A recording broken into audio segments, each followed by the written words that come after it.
చాలామంది క్రైస్తవులు సినిమాలు, సీరియళ్ళకు సంబంధించినవి, న్యూస్ క్లిప్పింగ్స్, ఇలా అనేక రీల్స్, షార్ట్ మెసేజ్లను, వీడియోలను అనేకులకు షేర్ చేస్తూ ఉంటారు. అనవసరమైన వీడియోలను, చెత్త వీడియోలను, దేనికి పనికిరాని వీడియోలను షేర్ చేస్తూ ఉంటారు, లైక్ చేస్తూ ఉంటారు, వాటి కింద కామెంట్లు రాస్తూ ఉంటారు. వాటి వల్ల ఏమన్నా ఉపయోగం ఉందంటే ఏమీ లేదు.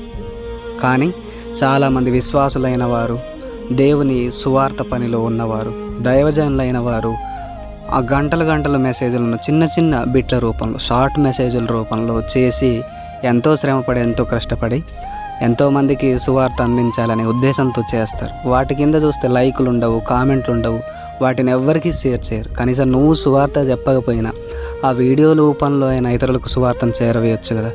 ఇతరులకు పంపించి నువ్వు కూడా సువార్త పనిలో పాలిభాగం తీసుకోవచ్చు కదా.